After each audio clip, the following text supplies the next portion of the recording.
First things first, everybody has one of these little sheets that people are signing, right? Yes. Okay, there's a back side to it. In my case, mine's 2 pages, but there's a back side to it. And right up here is what we are teaching. We are teaching how to teach an honor. So you have to fill in that you got HONA 500, how to teach the dog honor. So if you fill that in now, then I don't have to fill that in when I Is have that to the sign. seminar title? So you are going to have to do 2 of them. The second one will be done next weekend by a different instructor. But if you can get, and that's right up there, and I had it right up there, and that's why I wanted to make sure everybody knew what I was talking about right at the beginning, so they can get it done. And then this is my actual binder for anybody who has no idea what they're doing. You can go online, like I said, I delve into stuff. You can go online and you can get the cover, print the cover and put your name on it. And then all I did was went and found the cheapest dividers I could find. And all I did was I labeled them with the little HONA 500 deal or whatever on the labels, so I knew where to put all my paperwork that I collected. So it's nice and organized, it's really easy. I put them in the order in which they're on the paper. Yes. So that when your master guide, and any master guide can sign one of these for you, but when your master guide looks it over, it's very easy for them to flip through and look and see everything. Now, what did you say about the HONA 500? Yeah, on the second page, or on the back side of yours, the top one says that you need to have 2 different seminars on how to teach an honor, any honor. And there's, each honor has a different number depending on what area it's in. In this case, it happens to be nature, and what skill level it is. And you have to make sure that how to teach the dog honors, which you put as the title of it, because this honor 500, or the HONA 500. Is that the ID? That is the ID. That will go with any skill level 1 nature honor. We'll have that same ID. So it's a difference in the name of the honor itself as to the difference in, that's what you got, that's where you got to put down. Yes, ma'am? I missed something with that. So- Are we just labeling what honor we're learning? Okay. Yep, what honor we're learning. So that's the second page of your thing. So the first thing said, now I forget. I filled my notes. HONA 500. So the seminar ID is HONA 500. Okay. The title is How to Teach Dogs, and then you could put the date, and we're at PMC, and then I'll sign the last part of it. So The title is How to Teach the Dog Honor. how to teach the dog dogs. honor. That's a different honor altogether. Well, just out of curiosity, do I sign my own paper? For presentations you made, yes. Okay. And then what I do is I put in parentheses behind it, taught. Oh, okay. Just so in case they kind of look at me strangely. Okay, and then of course I also put a copy of my presentation in my portfolio as part of my notes, so they see that too. So it's real simple. I have one more question. Yes, ma'am? When do we get the other How to Teach a Dog? Is that Next weekend. Okay. What? That's yours. What? Oh, The yes. second honor is Yvonne is Yes. teaching next Yes. weekend, next Friday night, as a matter of fact. Yes. So, we ready to go then? I just want to make sure you knew that, because that's the only place it shows up is on that screen. Today we are going to be learning how to teach an honor. In general, specifically the dog's honor is the honor I chose. The basics. There are several areas of honors. There are several skill levels of honors. You have to choose which one you're going to do. You have to make sure you know what you're teaching, because if you don't know what you got to teach them, you're not going anywhere. You have to gather your materials. If you're going to do a PowerPoint presentation, which the majority of the honors when I teach them, I do them as PowerPoint presentations, but not all of them, because some of them there's really nothing you can put on a PowerPoint presentation. So, and then you want to make sure you make it fun. So these are the basic areas that I'm going to look at, and we're going to be going through them really, really quickly. I'm trying to do better than I did last night. So will you be sharing your presentation with us later, or? Oh, yeah. Okay. Oh, yeah. As I told her, I says that if you stayed with me all the way through the entire thing, you can get the dog honor. Okay? Amen. So, this is the things that I'm gonna discuss in a little more detail. So, the first thing is the areas of honors. We already know there's ADRA, and arts and crafts, and health and science, and household arts, and nature, which is where the dog honor falls in. So that's why it's called outdoor industries, outreach ministries, recreation, and vocation. So those are your areas, whatever area you enjoy. Pick one you enjoy. You know, they changed that. What one? Well, now there's ACS also, and then also outreach got split into two different Oh, that's ones. right. That's true. That's true. I forgot about that, but that's a very recent thing too. So, and we'll look at some of that too a little bit. And then there's basically 3 different levels. The dog is a skill 1 level, which, as you've been told already a number of times, that skill 1s are primary 5 and 6, skill 2s 7 and 8, skill 3s are 9 and 10, 9 and above. I have taught the dog honors to as young as 2nd graders. It's not that hard, okay? So skill levels, some of this really applies, and some of it, I kind of throw it out the window. I did not teach origamis. I learned origami from another person who taught it, and he thought we would be able to do it in one and a half hour session. It took us 4 before we got all the requirements done, because he didn't know origami, so he didn't know how to do all the folding. He's trying to teach himself first, and then he's trying to teach us. And origami is considered is a skill 1 level honor. I would not teach origami to 5th and 6th graders if my life depended on it, and they talked about teaching it to 4th graders last year. I'm like, no. Yeah. If you do it all the time, Yeah. it's easy. But if you're learning it for the first time, it takes a lot of time. Yeah. And in my case, it also takes a lot of dexterity in your hands, and you have to be able to press to get those creases really well. So I had a tough time. Currency, which is one of the honors I did earn, is a skill level 2 honor. And really and truly, I taught that to 4th graders. So I looked at that and I said, that's skill level 2, really? Okay. Another one, endangered animals. I have no idea why that one is a skill level 2. Because that is so simple to do. It should be a skill level 1. Really should be. So sometimes your skill levels aren't exactly on. That's what I'm trying to say. So now you're going to want to, the next thing you want to do is you want to choose which honor you want to teach. So I wanted to teach dogs. So in order to teach dogs, I kind of had to delve into the idea of dogs. And I had to learn a few things about dogs in order to be able to teach it to somebody else.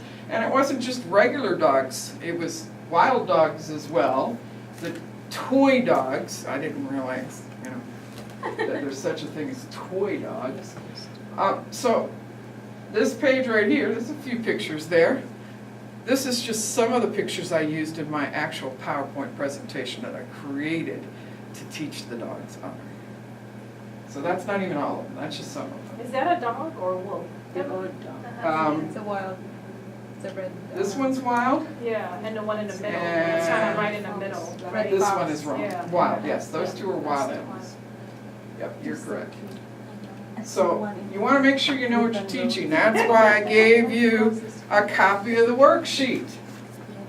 Simple way to do it, give them the worksheet and they have to fill it out, which is what you guys are going to be doing today. You go here, sorry I forgot I had to click twice. This is the actual website that gets you to the book of all of the worksheets that have been generated so far for Pathfinder Honors. I'm going to tell you they're not all there. Yes. Okay? That's true. Because I honestly don't remember when this was last updated. Okay, so particularly your newer ones. 2002. Huh? Maybe 2002. No, I think it's been since then, but I could be wrong. Now, that's the website, that gets you your worksheets. I'm sorry, but I'm gonna go off screen for just a second here. And that's what it looks like. It's literally a PDF that you can scroll through. I just pulled it to dogs. But you can scroll through. They're alphabetized by the area that they're in, so that's the one that's before it. And you can sit there and print them all out, all on your own. You don't have to have anybody's permission or anything like that. I actually sat there and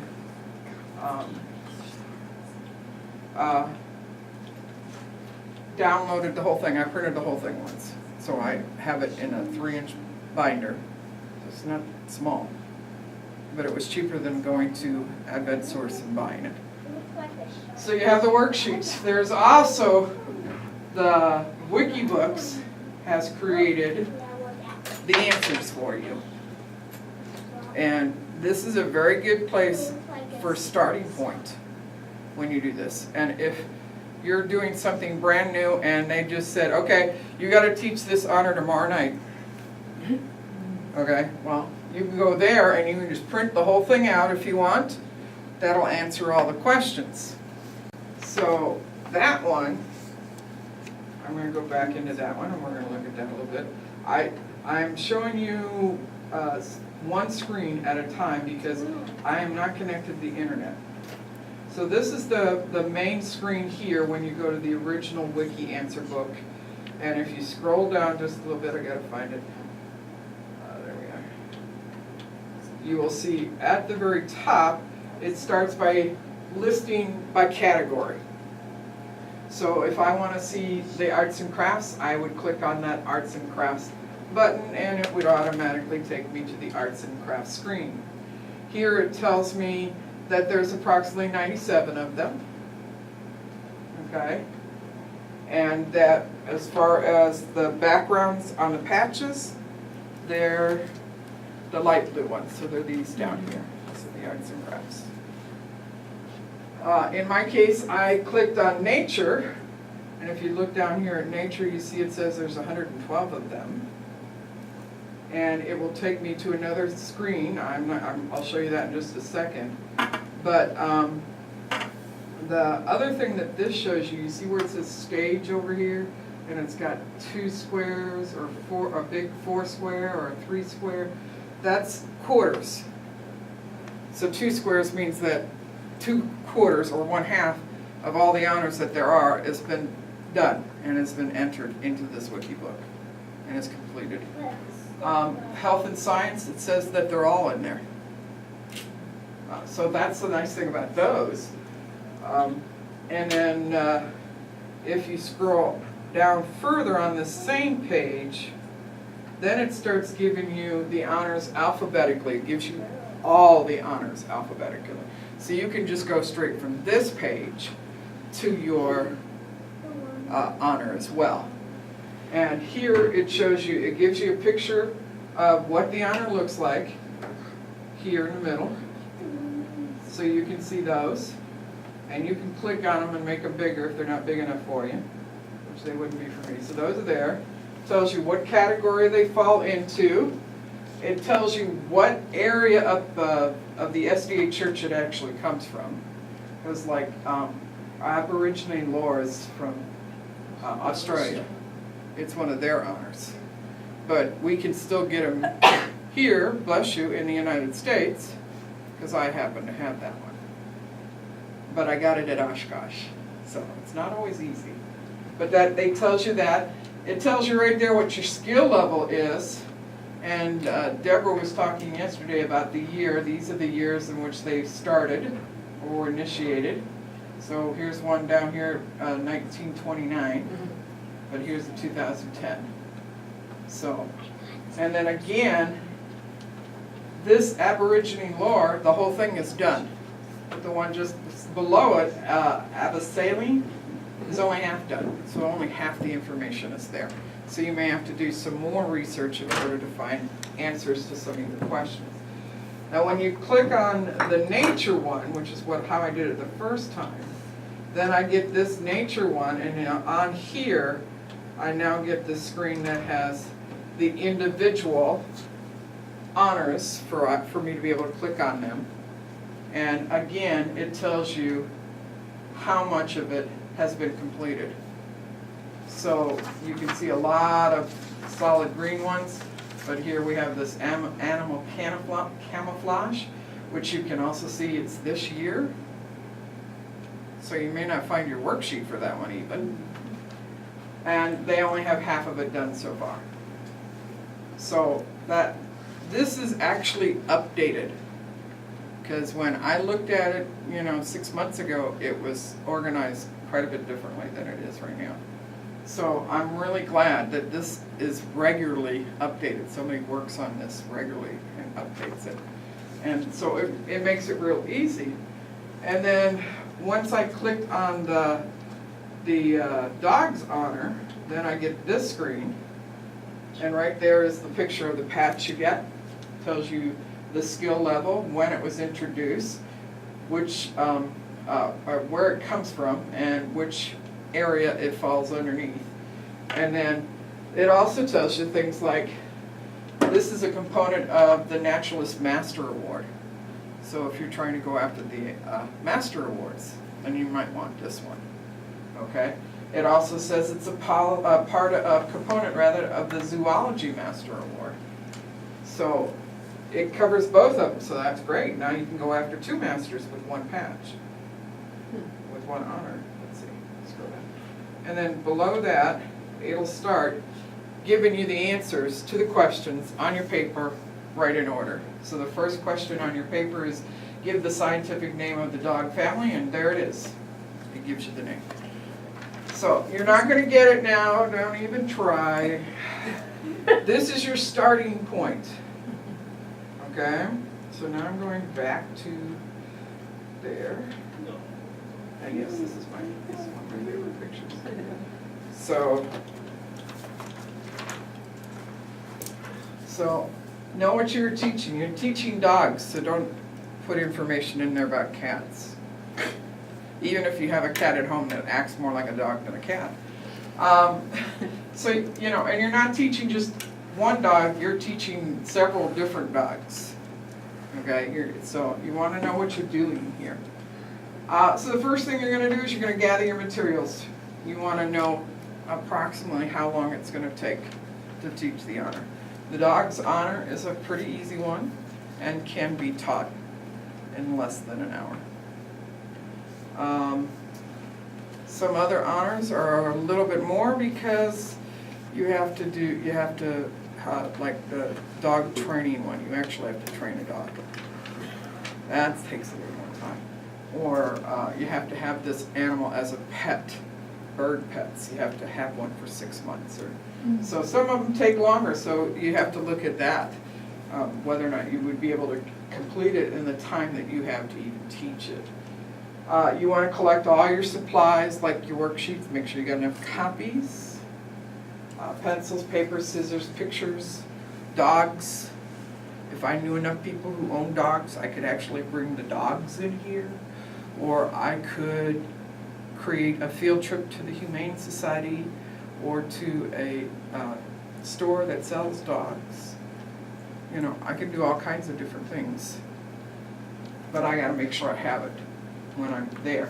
And you also want to make sure you have enough for at least 5 more people than you think is going to be there. Because invariably, somebody else shows up and you don't know anything about it. And if you don't have the supplies for it, now you're running around trying to get an extra supply and losing valuable time trying to get it. So you always want to figure out at least 5 more Pathfinders than you think are going to be there. So that's part of the gathering materials. So you gather the materials. So you can gather the dogs too if you want. If you're going to use a PowerPoint presentation, you want to make sure that you have all the right parts for it. Make sure your computer works. Make sure the battery's good, because like this morning I turned on my computer and was going to work on this for a little bit, trying to finish off the last touches. And my thing came up and said you had 10% left on your batteries. I said, all right, I'm not doing that now anymore. So you want to make sure that you have all the right components for it. If you can, you want to try it out. Because like my computer, the first time I went to use my computer on a presentation here, I couldn't because my computer doesn't have the right cable connection to be able to talk to that projector. So I ended up putting it on a little chair and had everybody gathered around, and they sat and looked at it on my computer screen. That was the only way I could do it. So you want to make sure that you have all the right components. You want to test it where you're going to do it. I have also found that if you are planning on using video within your project for whatever reason, you want to actually download it to your computer, because I can't get internet here. And everybody, it's Andrews, everybody gets, no, Andrews, you have to be a member of the Andrews community to get into Andrews internet. So I'm not a member of their community anymore. I was a student, and so I can't get on it. And they're real restrictive on their guest privileges. They'll let you get on it if you have a reason to. And you have to have a code to have that reason. Anyway, download them, it works better. Plus that way you know whether or not it will work, period. Because sometimes even if you have the internet connection, it still doesn't work. And then the clicker, this is my favorite friend, because it allows me to, I usually when I teach and I'm using this particular, I don't stand up here in front of people necessarily unless I'm really trying to make a point. I usually stand behind them, and that way I can be, literally anywhere in the room. Where I quite often use my computer, it sits over in a corner, and it's a big room, and I don't want to be stuck over in that corner, so I have my clicker. The nice thing about the clicker is it takes me forward, or I can go backward with it. Oops, somebody says, I didn't get that, I want to write that down, can you go back? So I can go backward. And then this one that I have also has the laser pointer, so I can sit there. This is what I want you to write down right here on your paper. Okay, point it right out. Because for some kids, that's exactly what they need. I have that information on there, but all I really want you to write down is this. Use a video. That's all I want you to write down. And as long as I point that out for them, that's what they write down. That's what they make sure they get down. So that's the nice thing about that. This cost me, I want to say just under $9 on Amazon. Best place to go. Do not go to Best Buy. I went to Best Buy. It was the only place I was actually able to find one, was at Best Buy. $45 was the cheapest one. And I was like, and all it is you get this little bar here, and then you get a little flash drive looking thing that you plug into your computer, which it talks to this thing, and this thing talks to it. And that's it. That's all it is. So this is an investment. It is, but it's a worthwhile investment. Then you want to make sure you make it creative. You want to make sure you make it fun.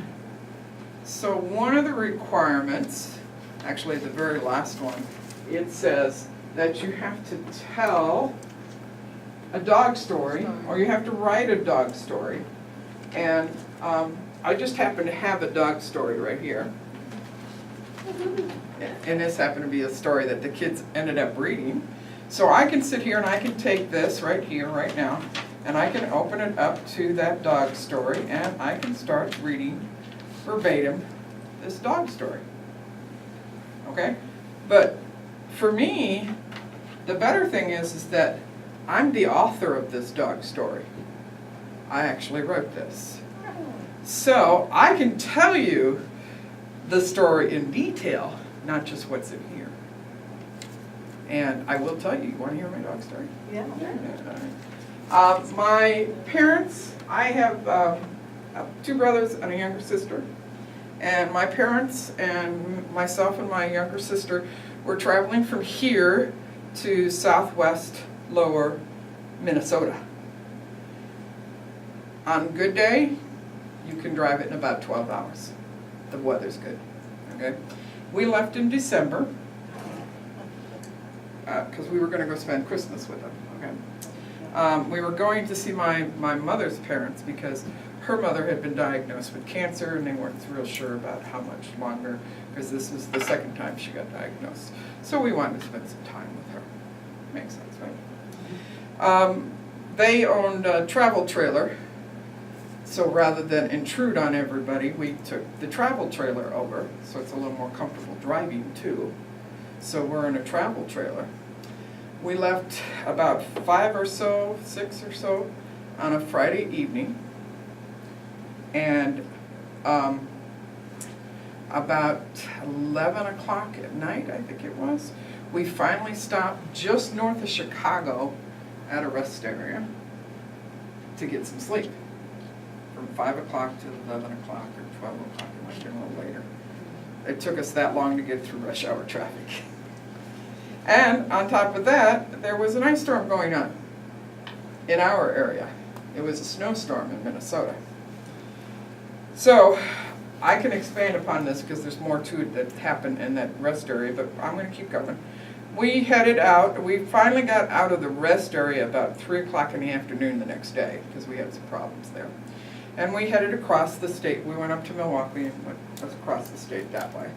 And we got into Minnesota, and once you get into Minnesota, now you're down to county roads instead of major highways. Okay?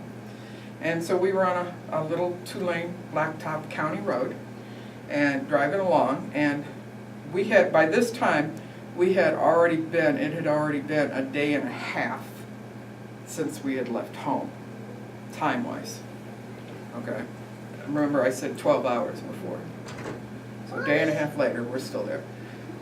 We got stopped in the middle of the road because the road was an east-west road and the wind was blowing north-south. So the road was drifted in because Minnesota is a very big farming community, so it's a lot of open ground. So we got stopped. And we're sitting here, you know, facing this way, and across the street over here, there's a gas station that's closed. It looks completely deserted. It looks like it's not even being used. But it is. It just happened to be closed. And boredom set in, and so we started playing some board games, and, you know, because we have a table, we can do that. And all of a sudden, my sister says, "What's that?" And she points out the window, so of course everybody looks. And she's pointing, there's a dog out there. We see a dog over there at the fire station, or the gas station, fire station, wrong one, sorry, at the gas station. And so now we're interested. What's this dog doing? Okay, so now we're watching the dog. And we notice that this dog is running in circles all the way around the gas station, including the pumps, all the way around. It just keeps running in circles. And then he'll suddenly get around to the front and he'll stop and he'll stare at the gas station, at least that's what it looks like to us, and he'll start growling. So now we're wondering what in the world is going on with this dog. So he'll growl for a few minutes and then he'll start his running round and round the circle again, and going round and around that gas station again, and then he'll stop and he'll get down on all his haunches, right? And he'll start growling again. And then he gets back up and he starts his routine all over, and he does this, you know, at least a half a dozen times. Now, with us, there was a fire truck and a cop car, because they were directing traffic, as it were. Not like they were directing anything, they were stopping it, they couldn't go anywhere. But one of the policemen had gotten out of his car. Remember, it's blowing the snow across. It's doing like 30, 40 miles an hour, blowing cold because it's snowing. And this policeman gets out of his car and he's thinking, okay, let me go get that dog and bring him in my car because he's got to be getting cold, you know. And so he starts walking towards the gas station, and the dog come around and he saw that cop, and instead of stopping and staring at the gas station, this time he stopped and he stared right at that cop. And he got down on all his haunches again and he started growling right at that cop. And the cop decided that obviously he's not cold, So he starts doing one of these numbers and slowly starts backing up, and he gets back into his car.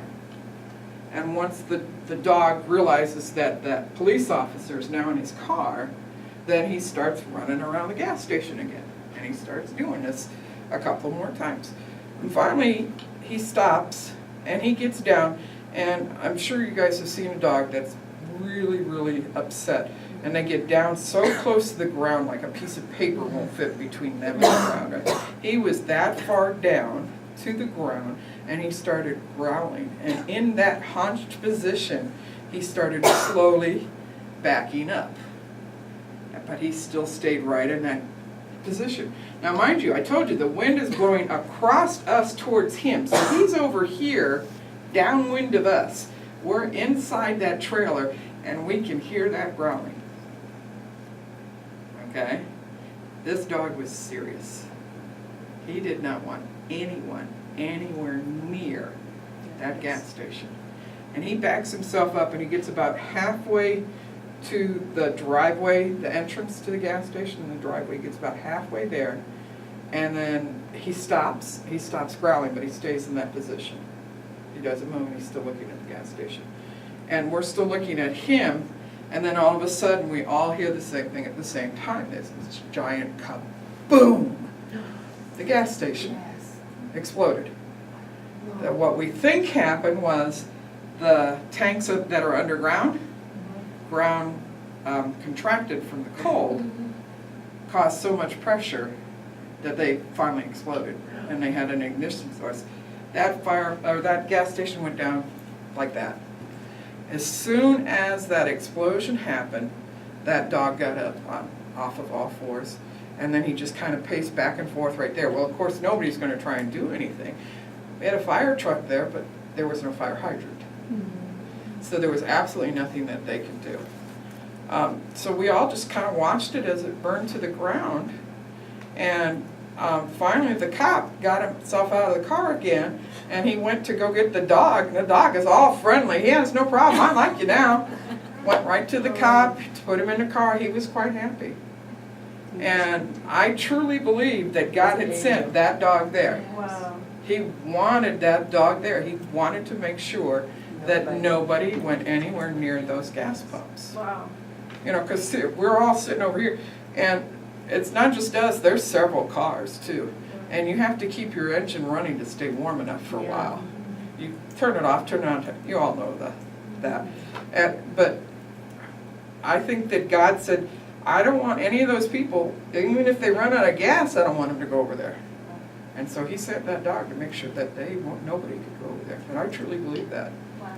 And so the story, the moral of the story is that if you listen hard enough, God will talk to anybody, even a dog. Right. Okay? Well, So- the dog and talk to you.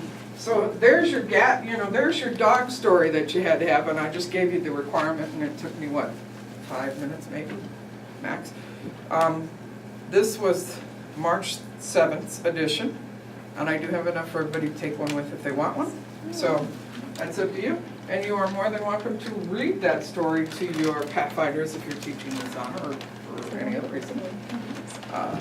But that's my dog story. That's my PIA story, actually. So, I know it wasn't Pathfinders, but it was close enough. So, you know, this one happened to me. It actually did happen to me. You know, and a lot of times, if it asks you to tell a story or do a story, or pick one from your life. Yes, it's much Okay? It's so much easier because it happened to you. You know how to dramatize it. Like I said, I could have sat there and read that story, and there's a number of details that I gave that are not in the story because I have a limit of how many words I can put in that story to put it in that magazine. You know, but the one question people ask me is, how big was the dog? It's a dog like this. You know, I don't remember for sure if it was a German Shepherd or not, but it was a big dog. It was not a little tiny thing. Okay? So now I'm going to switch to my other PowerPoint presentation, and we're going to actually learn So you have to tell a story for the honor? That's part of the honor requirements, yep. Get the right one. Add slideshow, and from the beginning. There you go. And like I say, I create a lot of them. I use the same background every single time on all of mine. What I do is I change the color. The nature honors are on green, so it's a green background. Arts and crafts honors are on blue, so it's a blue background. But I continue, and I do the same thing on each one of them. So like, this one I missed, obviously, but I tell them what the name of it is, what the skill level is, I let them see what the patch looks like. I tell them that it's part of the Naturalist Master Award, and I missed the zoology one. So apparently that part wasn't on there before. So now I'm gonna have to go back and put that in. And then of course I put that I'm the one that created it. So, where in the Bible does it talk about wolves? Well, if you really look at your paper for the dog's honor, it's not a question they ask. That's true. This one doesn't have. This a is one of spiritual- those that does not have any spiritual connection. So I found my own spiritual connection. I went and I grabbed my little iPad and I looked up, I went to my Bible app and I had to do a search on dogs. Just put in the word dogs, search, and it gave me all kinds of quotes about dogs. And I looked at almost all of them, but they were depressing. Yeah. So I said, okay, dogs doesn't work, because it talks about the bad side of dogs, you know? Yeah. So they were depressing, so I'm like, no, I can't use that. So then I put in wolves, and I said, or wolf actually, and I had it look up that too. And it gave me some that weren't so nice, like the wolves attacking the sheep and so on. But it also actually gave me two of them Yeah. that are very good. And they're, you know, and I was able to find, these are just some of the pictures that I found of the wolf and the sheep together. You know, and this is all the animals. If you keep going, the Isaiah 11:6 and 65:25, they both start with the wolf lives with the lamb, basically. Okay? But it also talks about other animals that all get together. And it's that this is what's going to happen once Jesus returns. So this, I can create a whole big old thing just on this by just adding this. And when I create my presentations, if it doesn't have the spiritual component, I try and find one. If it does have a spiritual component, I don't care where it is on the worksheet, it's my first slide. Yes. Because I always want to start with the spiritual component. So like this one, where in the Bible does it talk about wolves? Well, I'd be willing to bet that most of your Pathfinders couldn't give you Isaiah. It's not a popular book. It's not one that, you know, you don't hear a lot of preachers using it to preach with, you know, or there's certain parts of it they do, but they don't talk about this part or whatever. But so this is where you can do that little sub-lesson of here's how you can go to your Bible app, here's how you can create a search, here's how you can find it. Okay. These happen to be, the wordings for these are NIV versions, so they say wolves. I know that some say differently than that, but so I added my Bible in there, and we can sit there and discuss for as long as you want. And we happen to be lucky because Nathan Green lives near here, and he has that one really beautiful picture, and I know it's here in the church somewhere, of Jesus with the children and all the animals together. And you can get them, that particular picture, and if nothing else, there you go, bring that one out. You know, but like say, you can get all kinds of pictures online as well. Do you also use this as a segue to talk about wild dogs when you talk about? I can, you know, it's entirely up to you, and it's entirely up to the group you're teaching. Okay, some kids really get into it, and some kids are, all right, I'm done now, let's go. Yeah. All I wanted to do is get the honor. What's the next answer? What's the next answer? What's the next answer? Okay, whatever.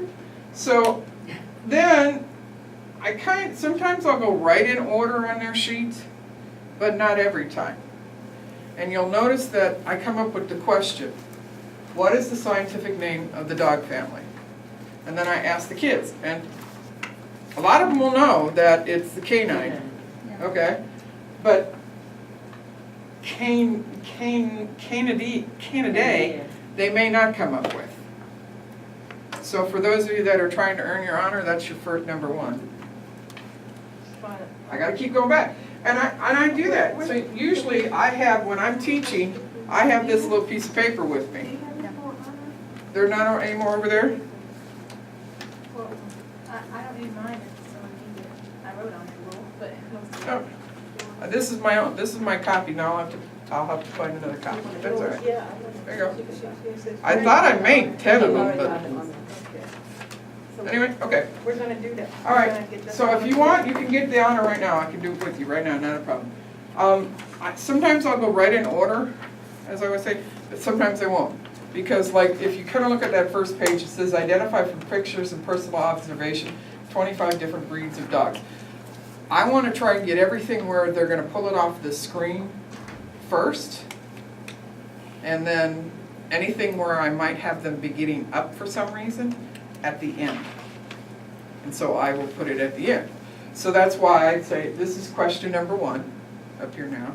So my next question happens to be question number 2, and it says name 5 distinctive characteristics of the dog family.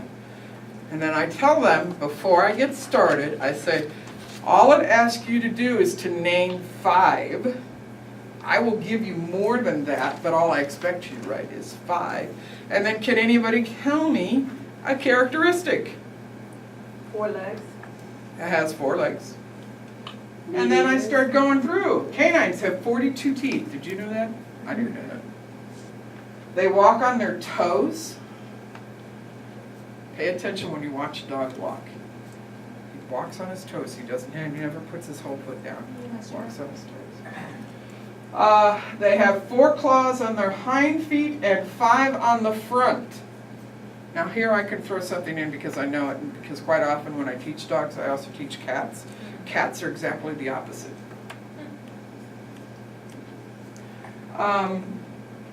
They have 2 coats. And nobody really thinks about that, but they have 2 coats. The outer coat of the hair, which everybody knows, but there's also a fine inner coat that if you shave the dog, you'll find it. Or if you have a hairless dog, the hair that you see on there is that inner coat. Because even a hairless dog has hair. They have a keen sense of smell. That's usually one of the first things that the kids will tell you is they have a keen sense of smell. And see, now I'm at 5 right there. So here I go. There's number 6. They have excellent hearing. And most kids got that one down too. And it's due to their ear flaps, which are called leathers. And that's something I didn't know until I started looking some of this stuff up. And they can see colors, but not as clearly as we can. They see colors slightly differently than we do. That's the way I understand it. So they're not colorblind per se, but they just don't see it the same way we do. And, yep, so I'll go back to that one. So there's 7, and all you have to do is write 5. And I don't care which 5 you write the 5 easiest ones, that's fine with me. You can, you could put down, have excellent hearing. You don't have to put down due to ear flaps called leathers, I don't care. Just excellent hearing, that works for me, you got it down. I want you to get the basic information. And like I said, that's where this pointer goes. They have 42 teeth. And a lot of my kids, 42 teeth, that's all they write down. Go for it. They walk on their toes. Well, that one they'll probably put all the whole, walk on the toes. They won't put the they in there, but they'll do the rest. So, I just want them to get the information. Yes. I don't need to have them be able to recite all 7 of those to me next week, And the worksheet isn't required either. No, It could it's be not a good requirement. discussion kind of thing. But the way I do it is because I don't teach just within a Pathfinder club. I also do Pathfinder Honors as a grow group through our church. And so I get a lot of younger kids in that group. And I use the worksheets because that's what they expect to see. You know what I mean? The kids do. It's easier for them to do. And then I can sign the bottom as the instructor, and if I don't already go get the patches for them, then they have this piece of paper that they can go to their Pathfinder club and they can say, here, I did this, see, it's all there, it's all filled in, see, I did it, you know? So, and I can, you know, it says write or tell a dog story. I tell my dog story every time because I like my dog story, what can I say? But you can make them write it. And the first time I taught dogs, I even though I had a dog story, I told them they all had to write one too. Otherwise they didn't complete the honor. So, name 5 contributions that dogs have, let's see, yeah. The dog family has made to man, which is number 5 on the second page. And I tell this to the kids. Like I said, I'm not doing it in order. So I tell it to the kids. That's why I do as much as I can. And then I ask them, and they'll come up with things like a protector, seeing eye dogs, the Saint Bernard that has the barrel underneath. They all know about that dog. It amazes me because we don't have that anymore. But that even the kids, you know, the 10-year-olds, 9-year-olds, the ones that have been born after the turn of this most recent century, they know all about that dog even though he doesn't really exist anymore. It's amazing. But companion animals, so I sit here and I go through seeing eye dogs that they help the blind gain independence. I let them write it down in their own order, and again, I keep going with, I show them more answers than what it requires as often as I can. Some of them, particularly Adventists, would not come up with this number 4, hunting dogs help retrieve or flush out game, and that's because most Adventists don't hunt. You know, so that makes sense. But it does happen. A lot of them will come up with the sled dog because they've heard of Valto. Okay, so they'll come up with that one. They don't realize that a lot of farmers will use them to herd their livestock. And they can be used to follow a scent trail, whether it's to catch a criminal or find a missing person. Most kids know that one. And they can detect explosives. Now, most kids don't know that one. And they are used to search through earthquake rubble for people. So that's why the dog probably was growling at the ground. He sensed that it was going to explode. He could detect. He knew it was going to happen. He knew there was something wrong at that gas station. He could smell it, is what I think. Okay. Sorry. I get talking too much. But you'll notice this time it asked for 5, I almost doubled. And invariably I'll get 1 or 2 that I don't have on my list that a kid will come up with. You know, which is great. Now I don't add it to my list either, because I still want to leave it out there and see if it comes up again the next time we teach it. I've actually taught the dog honor like 4 or 5 times now. All right, I'm going to assume everybody's got at least 5 of those down. So my next question is, what is the name of the smallest breed of animals, which is, where is it? There it is, number 6. Give the name of the smallest and the largest breed of dog. The smallest breed of dog, you said the toy dog. It's not a breed, that's a category. Chihuahua? So Chihuahua is a guess. So basically any of your toy dogs is what you're going to guess. The actual smallest breed is the Chihuahua. Whoops. Sorry. So I put that on there. And you notice that Chihuahua I bolded because most people don't know how to spell that, including me. Okay.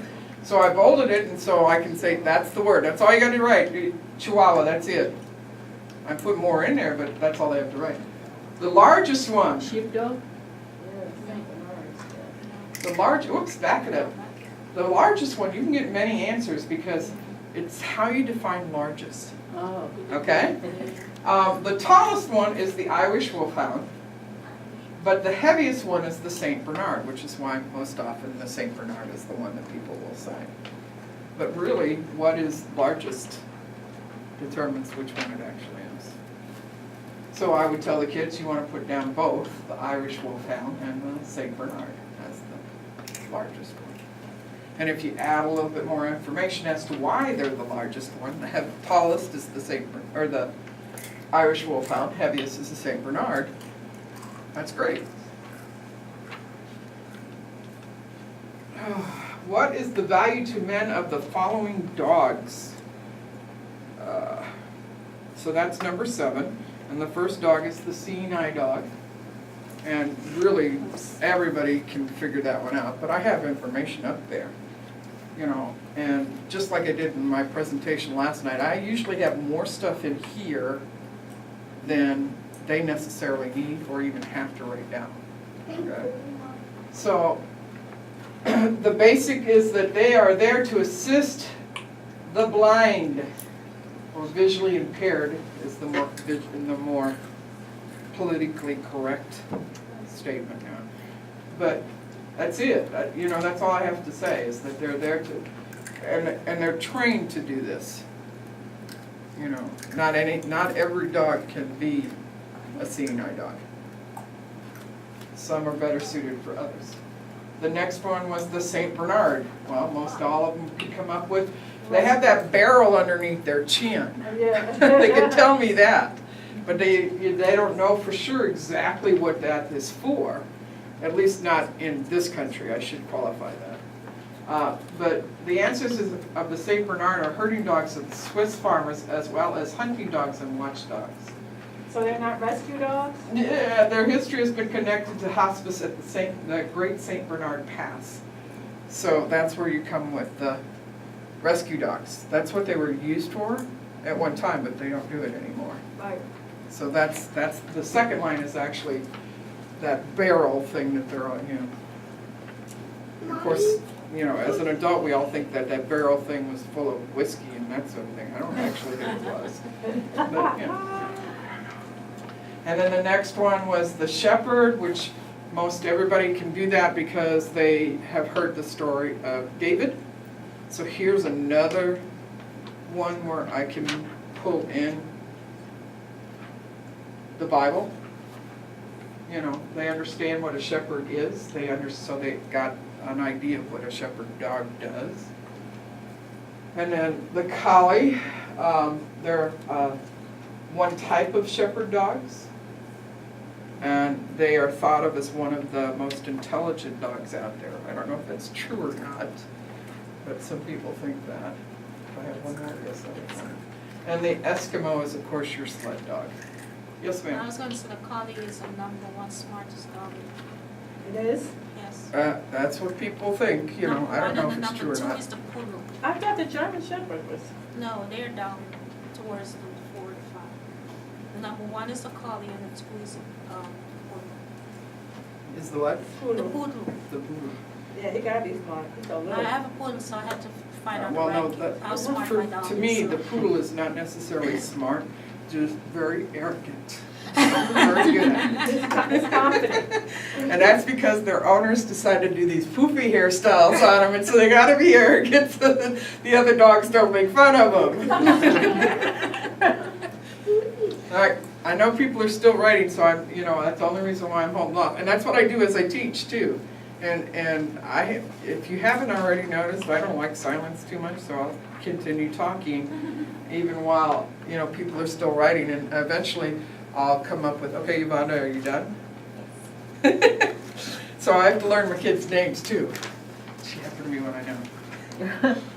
And she also has been writing, so I know to ask her. All right, then the next question would be, what special contributions have dogs made to man in wartime? Well, really and truly, this generation of kids hasn't really seen dogs in wartime. So, mostly because they haven't seen wartime. You know what I mean? Because the last big war that the United States was in, I mean, big war, was World War II, obviously.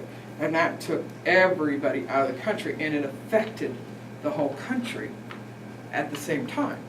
Whereas we're now we are at war, but where we're at war doesn't affect us.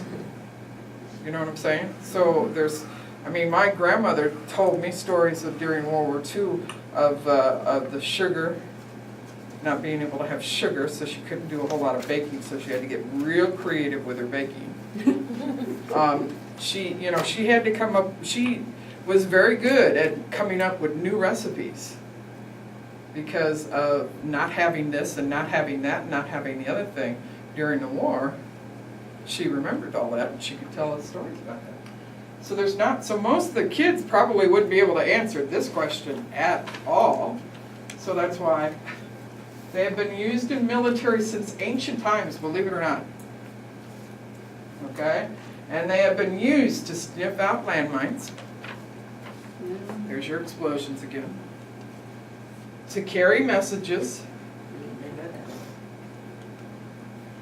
As sentries.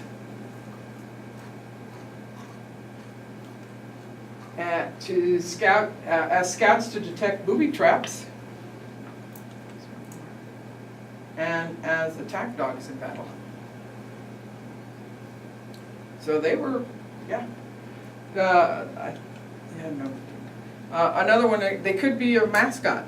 I heard of one group in World War II, that's what the dog was. Is it was a mutt that just followed them around while they were in basic training. And it got used to it had its own position when they marched. And he would go into that position all the time when they marched. He got used to him, they got used to him and everything. And they decided they didn't want to leave him behind at the base when they had to go overseas for war. So they smuggled him on the ship with them. And they took him with them. And he went everywhere that unit went during World War II. He was used as a sentry. What is a sentry? Person who stands and watches, stands guard while you're sleeping most often. Okay. But he could smell somebody trying to sneak up on him faster than their sentries could. So he was great for that. They didn't use them for tracking? I would have thought they would have been good, but they weren't really chasing any particular person. Exactly. These are the type of things that they could do within a war. Right. That they were really needed for. So, you sit here and you talk to them, you tell the kids stories like this, okay? What is the only dog that has the holy blue or black tongue? A lot of kids actually do know. Yep, the chow chow. That's it. Now this one here is not as good because when you enlarge stuff like that, your coloring kind of gets off. It looks almost purple instead of blue. But let me tell you, they are actually blue or black because I had a roommate that had a chow puppy, and that tongue was totally black. So it's quite interesting. They're nice dogs, very friendly. So the next one is which is the fastest running dog? Greyhound. Greyhound. That's what everybody's picking. No, it's Some say it's the Saluki, and others say it's the Greyhound. So that's the Saluki, Saluki is the fastest. and of course that's the Greyhound. Oh, I'd rather. Now, I personally, the Saluki looks a little bit better, but you notice both of them have this really protruding rib cage. You can see those ribs. And with Greyhound, because I have, my niece loves Greyhounds. So she quite often has a rescue Greyhound living, as a pet. And those dogs just make me nuts because I think they're so underfed. Because you can see those ribs. I think, what's wrong with that dog? But that's the way they are all the time. They always look like that. So, so I'm not sure I could have that dog as a pet. At any rate, which member of the toy dog is the most popular? Teacup poodle. All right, I heard poodle. Chihuahua. Chihuahua. Anybody recognize what that is? Oh, yes, it's The Yorkshire Terrier is actually the most popular toy dog. I didn't know that either. And it's quite possible that in a couple of more years, I might have to change that because it may not be the most popular anymore. I don't know. They are cute dogs. One of our Pathfinders in my class actually has one as a pet. And when mom comes and picks her up, she brings the dog with her every time. So we get to see her. They are cute dogs. What dog has been especially helpful in tracking criminals? German No, the one that can smell real good. They all can. No. Huh? Yeah, but that's what I would, The that's what I would bloodhound. say to the kid if that's what they said. I would say they all do. That's one of the traits. They all really smell well. That's it. What'd you say? The bloodhound? The bloodhound is used in the United States. Wow. And they'll use them not only to try and find children, or criminals rather, but they also use them to try and find children. I think they even use them to go after, try and find people in avalanche, that's been in an avalanche, and they're covered up with snow. They use them for that sort of thing. In Australia, it's the German Shepherd, so you guys are doing really well. In New Zealand, they use both German Shepherds and Labrador Retrievers. I didn't know this either. I had to look, I found that one out. In the United Kingdom, it's a German Shepherd again. And so these are what the dogs look like. And they say that what makes the bloodhound, it's these flaps of skin underneath their nose that helps to bring those scents up into their nose. It kind of like, I don't know how to, it kind of hugs around them and brings it up, and that's why those are two, and you notice that the German Shepherd doesn't have that. Are you gonna make us write and tell a dog story? No, I'm not Okay. gonna make you do it. Cause I gave you one. Yeah. Or listen to one. That's what it says. So now you need to identify from pictures 5 wild members of the dog family. So that is number 9. 3. Oh. Oh, we're in toy Number dog. 9. Oh, that's toy dogs, yeah. So you noticed I skipped a few, and now I'm going back and catching them. I'm still putting them in order. So 5 wild members of the dog family, and the kids will tell me the names. They're real good about knowing the names. Wolves. Identifying them, they're not necessarily the same. So Fox? what is this one? Wolf. More than that. That's more than a wolf? You got to tell me more than that. Oh. You can't tell me just that it's a wolf. It's actually a gray wolf. What is this one? A fox? That's, It's a hyena? different kind of That fox. was just a hyena. It's a, what, I forgot the name of the fox. Very good, That's a Jonathan. snow fox? That's a hyena. So what I have done, and I'm going to continue going, and you guys are doing great, but I sit here and I hold those pictures for a while and let them guess. I don't tell them the answer. And I keep going, and I keep going, and I keep going, and I keep clicking until I click through all of them. Really? One is the So there's all my different wild animals. One of his. And then I click through, oh, there's the first one, the gray wolf, you were correct, Johanna. The second one, golden jackal, Jonathan, I told you were right, it was jackal. And I would have accepted jackal on that one. I would not have accepted just wolf on the first one, because there's many kinds of wolves. But not too many people realize there's more than one kind of jackal. Pale fox was that one up there. There's a gray fox, so now you can see the difference between at least two different foxes. That's why I won't take just fox either. It's got to be more. There's a coyote. The red fox up there.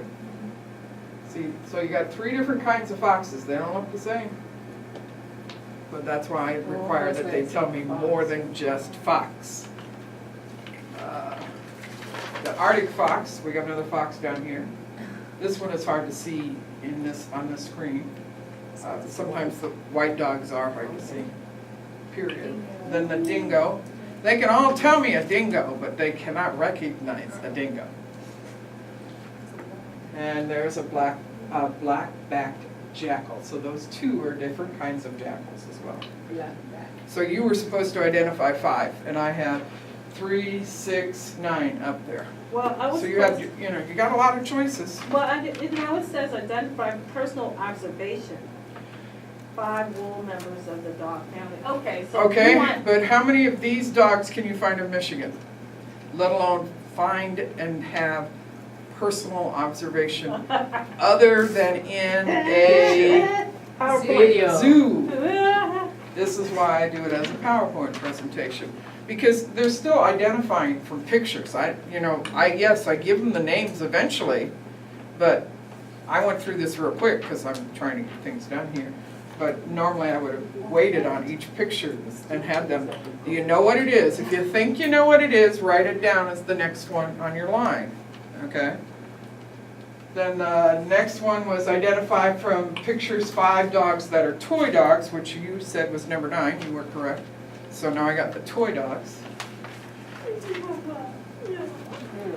And all of them can catch that one, but nobody knows how to spell it, like I said. They now have seen this one, so most of them can pick on that one too. But then I hit this one and it's, oops, do I know this one? But I love his tongue. That's why I picked that picture. I just love Poodle, that that's the tongue. poodle? Yep, most people can catch that one. That's the poodle. So again, you have to come up with 5. I like that. There's 8 of them. Do you think you can That's identify cute. any 5 of those? no. No, just 2. Oh, Chihuahua and the Just poodle. 2. You think you can identify them? All right, so we're going to start at the top. The top one was? Chihuahua. Chihuahua is correct. The next one is? Yorkshire Terrier. Yorkshire Terrier is correct. We had it on a screen before, Oh. and if I can't get anybody to just say it right out when I put it up, I will say that. I say we had it on a screen before, and then they'll suddenly just like, they'll start flipping through their papers trying to find out where did I write that answer down. This one we hadn't seen before, and very few people actually recognize It's that one. cross-eyed looking. But next one everybody said was Poodle. toy poodle. There's different kinds of poodles too, I understand. I didn't realize that either. The bottom right is the next one. Anybody recognize that one? It's a baby bear, small, something. No, that's the big, it's. You're correct. You got it over there, Pomeranian. She was the one who said she thought she could get me 5. So the next one, Which one, what are you finding? that's this one right here. Mini, Oh. well, Now you remember earlier I told you dogs have 2 coats of hair? This is the Shift down. perfect example. This is the outer hair that's up here and down there, and this is the inner hair. I I don't know why they did that. I have no idea, but they do that to that poor dog all the time. He is the Chinese crested. oh. Anybody know the next one? That's the, is a lip This is the dog that when it walks you can't tell it has legs Yeah. Yeah. because it's got such long hair. Oh, Pekingese. yeah, that's it. And the last one? It's the, the is that a cute one. Bichon? It's a Bichon? No, I don't think so. Maltese. Maltese. Oh, that's I have a to name, try and that remember sounds all like the a names big myself, dog. too. I didn't know Malteses were small. That sounds like a big dog. Is that like doesn't it? the dog on There's the another dog that looks very similar to the Bichon. Maltese. Yeah. the Very Bichon. similar, and I can never tell the 2 of them apart. They look so I similar. thought And it they're was both small? Yeah. And they're white like that. All right, now it says identify from 25 pictures different breeds of dogs. Mm. I can sit here and continue working with my PowerPoint presentation, just like I've been doing. I actually have 3 slides of dogs, and altogether I think I have 30 dogs between the 3 slides. I think that's what it is, or something like that. So all I have to do is identify 25. But y'all have been sitting here for how many hours now? So I found this really wonderful book. So we're going to go back to gathering your materials, right? I found this really wonderful book. It is a coloring book of dogs. Okay, so I could sit there and let them color 25 of them, right? But do they want to do that? No. 5th graders don't want to color 1, let alone 25. No. But the really wonderful thing about this was on the covers, there are pictures of more than 25 different dogs. So I took this book and I went to my copy machine and I blew up the pictures, not a whole lot, but enough. That's what I was. And I numbered my pictures, and I did this so that hopefully it'll show up on there. I numbered the pictures. The book actually has them numbered too, so that made it easy. So I numbered the pictures the same as they're in the book. And now there's some here, over on the wall over there, there's more, and there's some more over at the doors. So what I'm going to tell you now is you're going to go to all these different pictures, and you're going to write the number that is on the picture and then the name of the dog until you get 25 dogs. Okay? And then once you get 25 dogs, then you can come sit back down. And we will go through and see how well you did in identifying your 25 dogs. So now my kids have to get up, just like you already all did, just about, and they have to move. So we're supposed to be getting, they don't have names on them. They don't. You gotta tell me what their names are. That's the idea. You have to be able to identify them. And like I said, there's over 40, because this number right here has a 40 on it. And all you have to do is identify 25 of them. So go right ahead.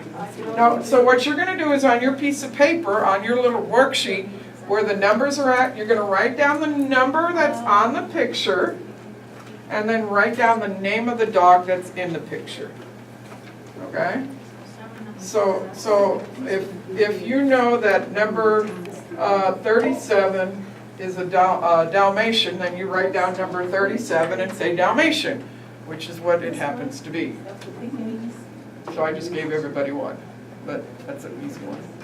So now I'm gonna let you guys look, and I don't know how much of that you wanna record, Jonathan.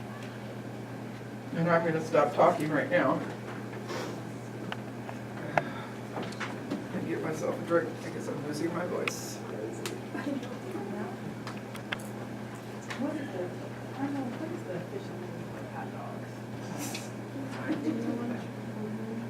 At least not yet.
Is this HONA?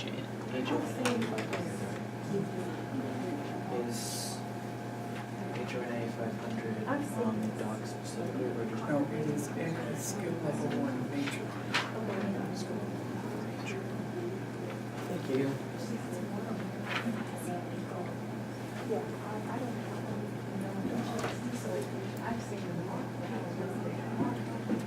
Hey Gabby, you got a guest that can help you. Hi. Can I play help a you. game while you do? Sure, I can play a game.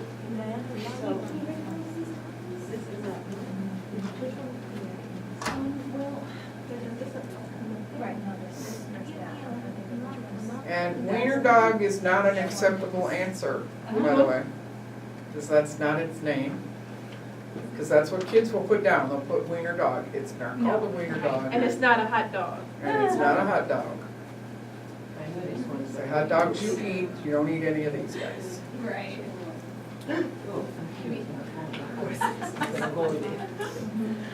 And I don't mean to be mean about it, but that's the rules. You gotta give me the proper, a common name at least. I like this Wiener dog one is not a and common name. this one. What is that one? Do you know what that one Mom just pointed at, John? Which one is that one? I don't know. Oh, I'm sorry. In I thought there, for sure. there, sheepdog in there? I'm pretty sure there is one. Okay, but I thought I saw it. Because I remember it was. They're pretty good size. I like this one and That's why I thought it was the biggest. Hey, what is this? No, I'm just done. So if they has 2 on there, do they count as 2 dogs? There's two different numbers, Okay. so you have to write each number down I made and this tell me the name of one. each dog.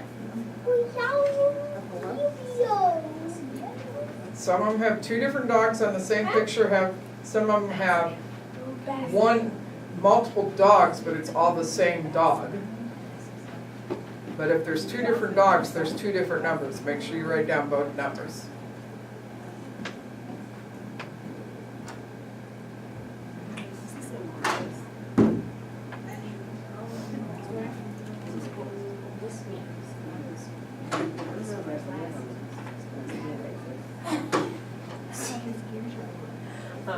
If I can only identify one of the dogs. If Then only write down one. Okay. You don't have to be able to identify both. You just have to be, just write down the number and identify the one you know. But if they have two numbers, right? Right. But if it's a multiple, like this one here, Those are the same breed. that's the same breed. But it's not the same. It might be smaller. It's the same breed. It's the same breed. It is? Just like this is all the same breed. The one that's really interesting is number 3 over there. That has the adult and the puppies. And look at how much different they look. This dog is usually used enough for something, I'm not surprised. right? Police. That dog will scare people. Yeah, police dog. They use them The, for police dogs here too. yeah, the Rottweiler and what's the other one? There's another one that's has a really bad reputation. Pit Bull and the Rottweiler, they have really bad reputations in this country. But Rottweilers are actually good dogs. But they use them for. You know they're outlawed. They I'm not need to be surprised. too big. I'm not surprised.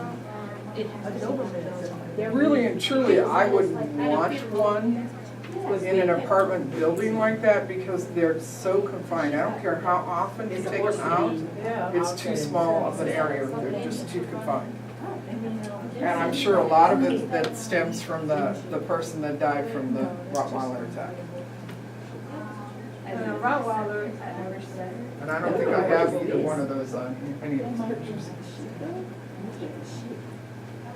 And like I said, there's 40 of them here, and I don't have all, anywhere close to all oh no. of the possible dogs you can put out.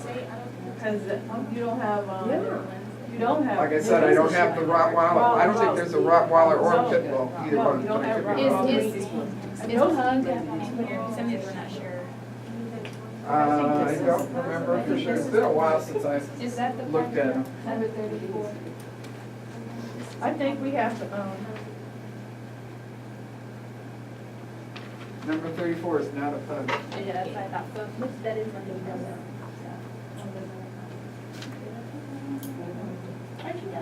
Yes.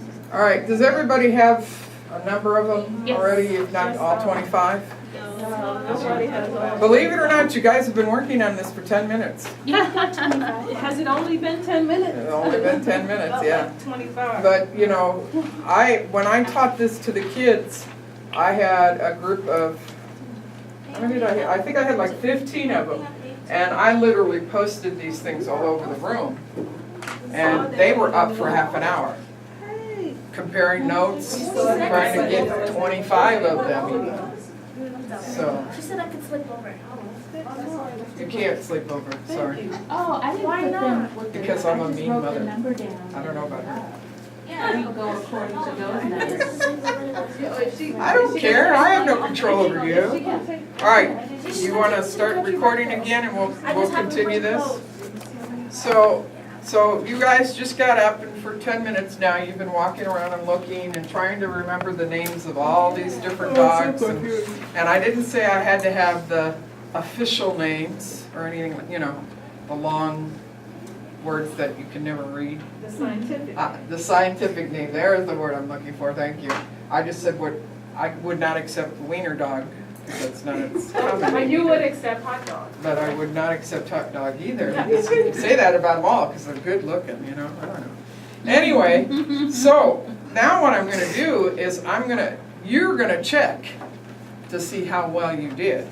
So if you had, let me see, I gotta find this again.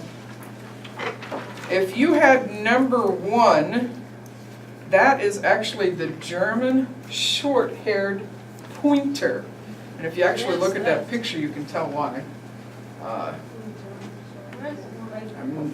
He's over there. He actually has the one paw up, and it looks like he's pointing. So that's how you know. So if we wrote German pointer, what? was that okay? You really should have gotten a little bit more than that, but I would accept it. German short-haired pointer. That's number 1. Number 2 is the golden retriever. Number 3 is the English setter. Yeah, that one I pointed out to everybody. At first I thought it was a Dalmatian because the adult dog has spots and the puppies do not, but it's actually an English setter. Number 4 is the Cocker Spaniel. I see some of you guys are up there looking.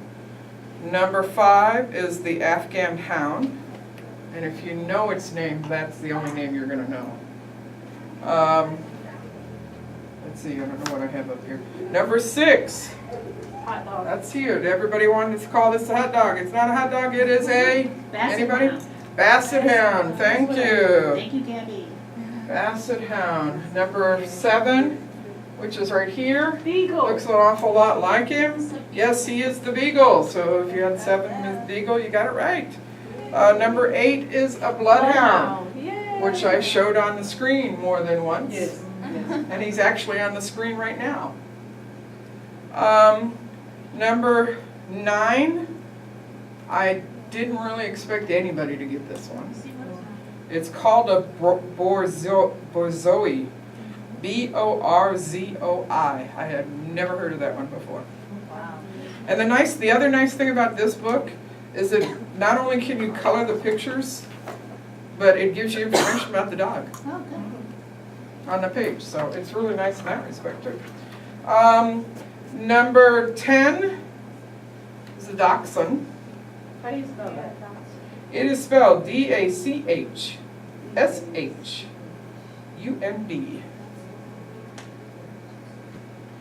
Number 11, who's here, and I'm pretty sure everybody got him, Greyhound. Number 12, I don't think I have him up here, I think he's over there. Number 12, I don't know that anybody would have gotten that one either. It's called an Otter Hound. Okay.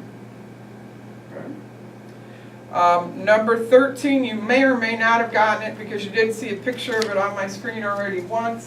It's another version of the Saluki. So you may or may not have gotten that one, I don't know. That's number 13. 14 is the Boxer. That's this one here.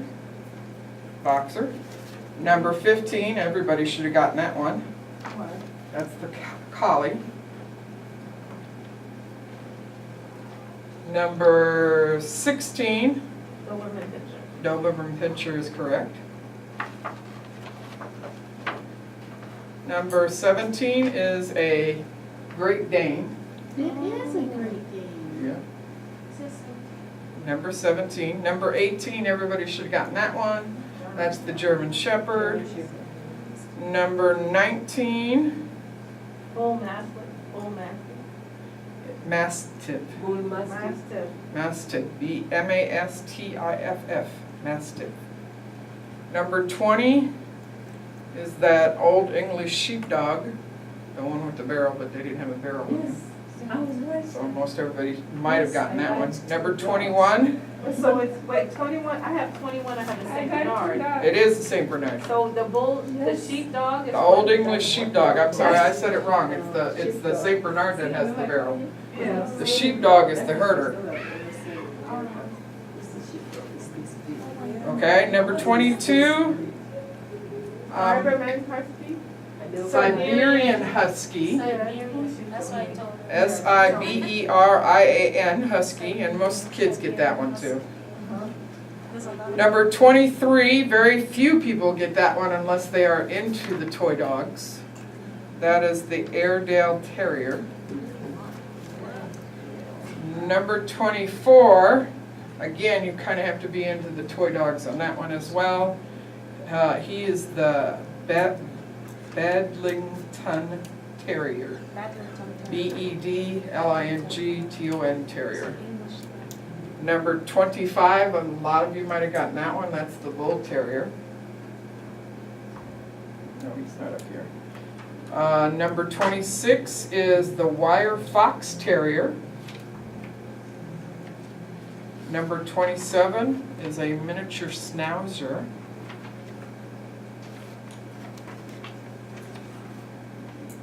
Oh wait, she was right, and I did wrong. Oh, I'm sorry.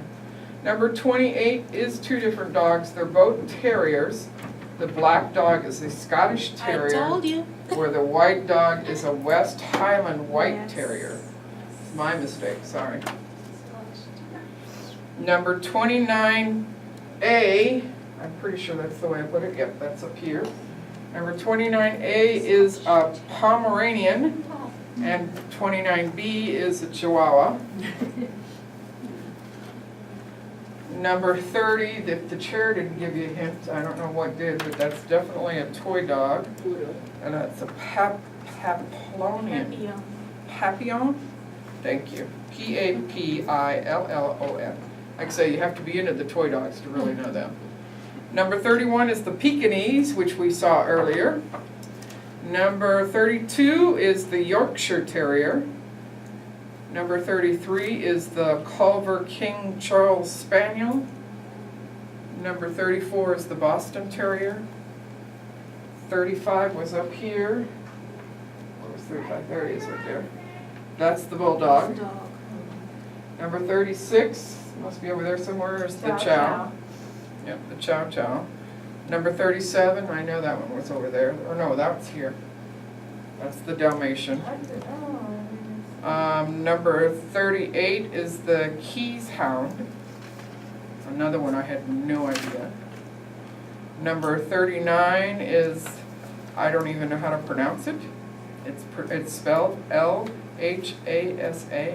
Lapsos. Lapso. And then the second part is A-P-S-O. Lapso. And number 40, which I know is up here, I think. Yep, number 40, your poodle.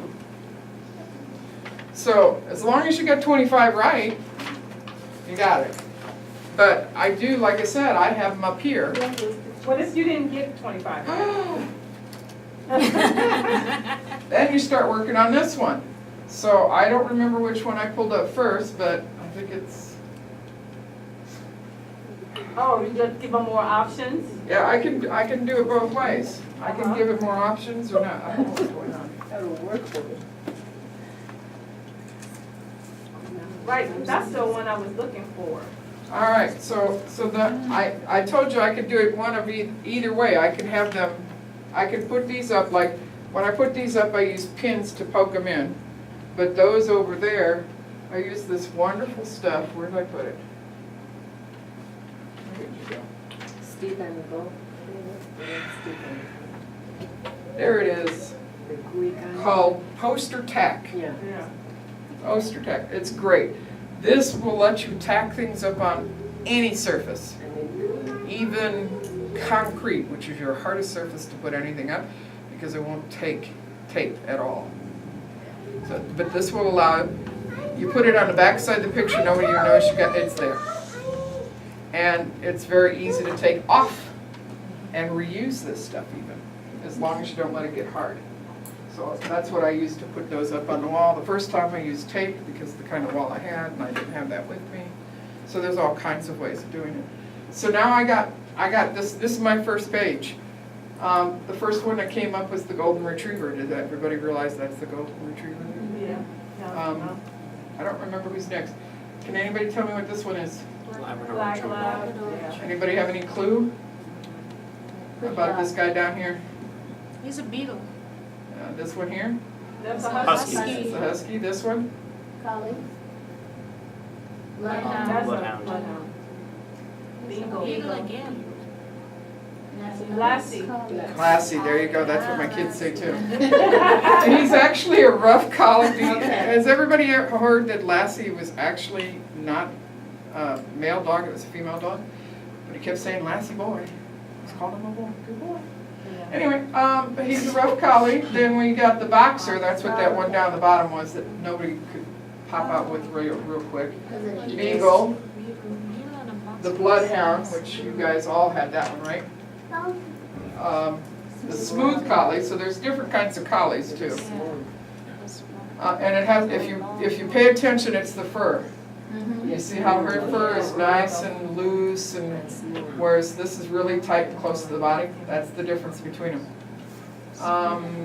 Who just came up? The Siberian Husky, the Labrador Retriever. My sister has 2 of those, and I still can never remember what kind of dog she has.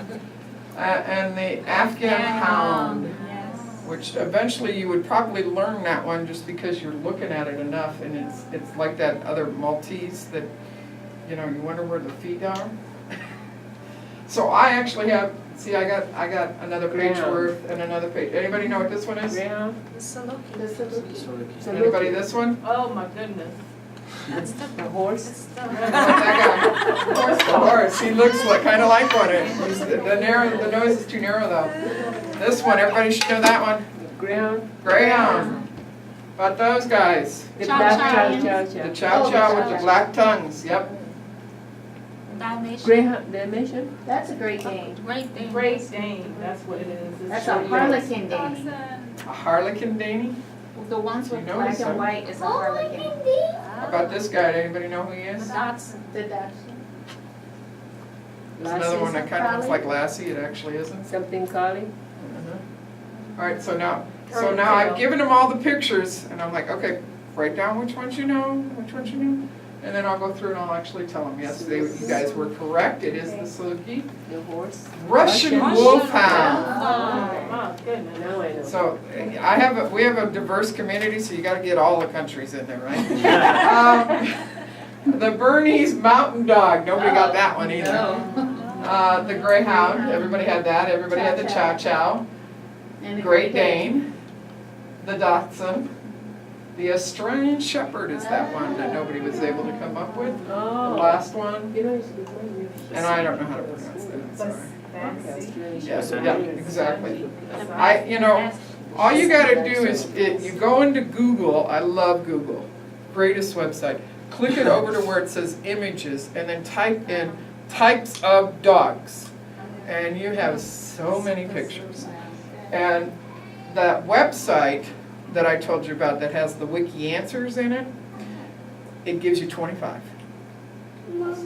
That's it. It gives you Does it give the 25. pictures? It gives you just enough, yeah, it gives you the picture and some information about it. It gives you just enough for them to be able to complete that work. But what happens if they don't know that 25? That's why I always come up with more than what there is. Dalmatian. You know, and I also try to vary my pictures as far as backgrounds are concerned. Sometimes you don't get a whole lot of choices, and I'm just clicking through these quickly now. German Shepherd. German Shepherd. But you'll also notice, Old dog. you'll notice that when I create these things, now most people don't think about this, okay? But you'll notice that all these dogs on this side of the screen look to that side. All these dogs on this side of the screen look this way. And all these dogs in the middle look straight at you. It's a photographer's trick. I used to do photography way back when I was a baby. At least that's what it feels like. And it's a visual thing. Because these dogs, because these dogs here are looking this way, it brings you back to the middle. because these dogs here are looking this way, it brings you back to the middle again. So you're always looking in at the picture. If I did it the other way, then people would want to look over here or over here instead of at my screen. Pay attention whenever you have multiple kids in a picture professionally done. If they're not all looking towards the center, it's not a very good professional photographer. Because that's the idea, is you always want them looking to the center, because if you're looking towards the center, you're looking at the center of the picture. So you're looking at the picture. If they're looking off to the side, you want to know what they're seeing over there. I want to know what's going on over there. Photographer's trick. Anyway, the names are all there. So this is the Border Collie, the Airedale Terrier, Saint Bernard, German Shepherd. You guys knew a lot of these. This one is one nobody probably would have gotten. And I'm pretty sure nobody would have gotten the Whippet or the Harrier. Although a lot of people have probably seen that dog. Snow? Was it in the snow? This one here. But they just don't know that that's its name. Yeah. Yeah. I'm on my third screen now, you see. Each screen had 9 pictures in it. Okay. And again, I tried it. This one I went around the edge and then to the middle last. And I always go, whatever order my picture shows up, that's the order my name shows up. So pointer, does anybody know what this one is? Not a soul. Boston Terrier, how about this one guy down here in the corner? Golden retriever. Bloodhound? Nope, it's not the golden retriever. I don't Sheepdog. think. I'm getting a lot of different answers. I It's got Cocker one. Spaniel. How about this guy in the middle? Black dog. That's the dog that, the President Obama. That the President Obama has a black Russian Terrier, They really? almost look like that. Okay, I didn't know that. This one here. It's the other one, Miniature version. Poodle, yeah. the miniature. The next one up is this one. Doberman Pinscher. Doberman Pinscher. Next one is this guy here. So Poodle. proud. Buddha? Pitbull, yeah, pitbull. Pitbull. Pitbull Terrier. How about this guy here? Something terrier. He's, That's the what's the Basset long Hound. ears? Basset Hound is correct. And this guy here? Shaggy. No. He's the dog It's from, not the sheepdog. what's that Sheepdog movie? is big. Shaggy. Oh. Tim Allen was in it. And she's, Oh, yeah. I know what you're talking about. Yeah, that one. That's that Turned dog. into the dog.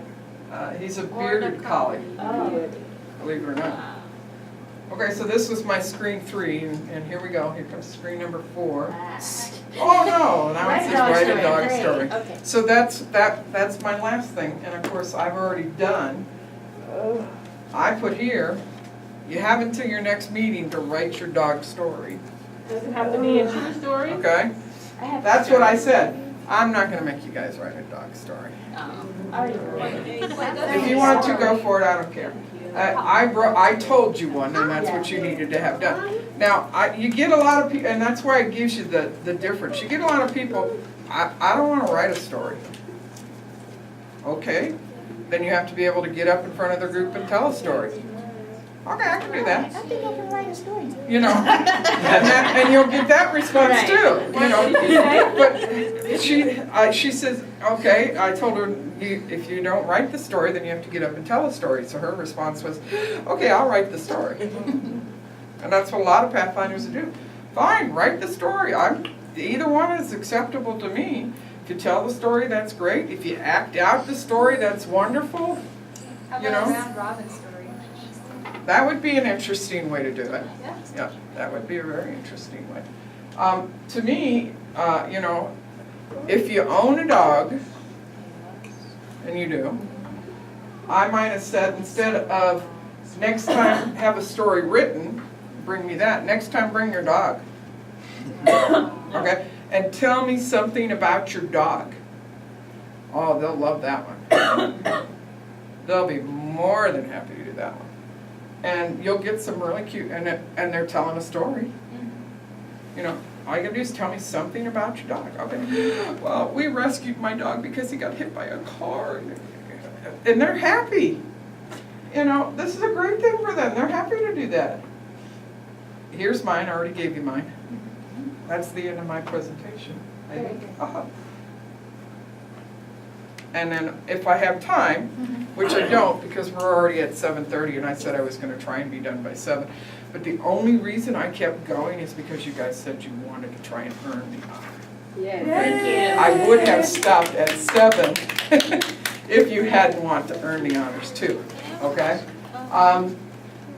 So I could let you do your stories now if you wanted to, but like I said, it's okay, I told the story, and that's fine. I'll receive your story. And yeah, and there is no limit on how long that story has to be, okay? I told another story, and this is also true. My son and I were coming out of an apartment. My son is 6'6". He was about this big at the time. And the neighbor had just gotten a brand new puppy. And the neighbor the dog came out of the car, and the neighbor's coming out of the car. Of course, she has no control of the dog. And my son and I are walking out. And this dog came up and saw my son, and the first thing he does is he runs up and he jumps up on top of him. He's a puppy. Okay? My son's reaction was, he fell down on us. And he was not happy, and I couldn't get him to go near dogs for almost a year afterwards because that little itty bitty puppy scared him. There you go. How long did that take me? A minute? That's my story. I mean, that's a simple story. That's a story. You know, and I've done exactly what I just did. I've done with kids. Yes, I ma'am. have the name of that book that you've been referring to. This one here, this Yes. coloring book. What's the name? Favorite Dogs Coloring Book is what the book, and it says it's by John Green. I have no idea if it's still in print or not. I am a collector. You ask my son, he'll tell you. Ask almost anybody you know. I know, they'll tell you. It's copyrighted 1983, so it might still be out there. I don't know. But I'll see things like that, well, for example, yesterday I went into the workroom at Ruth Murdoch because I volunteer and help work with a teacher over there. And I went in there and there was like 4 or 5 different calendars that they had just put on the table for anybody to pick up. 3 of them were lighthouses, so I grabbed them. Because now I have lighthouses to be able to teach the lighthouse honor. Because you have to be able to draw lighthouses. So now I've got pictures of them. It's cheap, it's easy, Free. it's free, exactly. The other place that I really love is old National Geographics.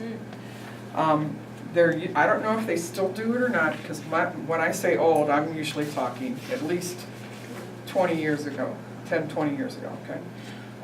There used to be a feature in there in which they would try and take a picture of an animal that is not known in the wild. And then they'd put information on it, you know, the animal's name, its scientific name, where it's located, all these nice things. And it's always a gorgeous picture, because y'all know National Geographic hires nothing but really professional photographers, you know. So it's always a gorgeous picture. And they're advertising Canon printers, or Canon cameras, one or the other. And that's what it is. It's an advertisement for that. But it tells you so much about the animal, and they usually use unique animals or endangered animals. So I look for those in the National Geographics specifically for the endangered animal honor, because some of those animals that they have pictured there are currently extinct because they were already endangered when they got that picture. And sometimes they even get real lucky and they take pictures of an animal nobody even knew existed, or they thought it was extinct, either way. So National Geographic is one of my favorite ones for looking for pictures like that. And again, you can do this, or like for example in the endangered animals, if you have a whole bunch of those, you can let kids draw one out because they have to create a report. So they can just draw one out versus having to try and find one themselves. And that's the one that they're going to do the report on. So anyway, I'm a big believer in storytelling, so almost every honor I do, somewhere along the line there's a story in it. whether there's a story in it or not. So, that's the end of this presentation.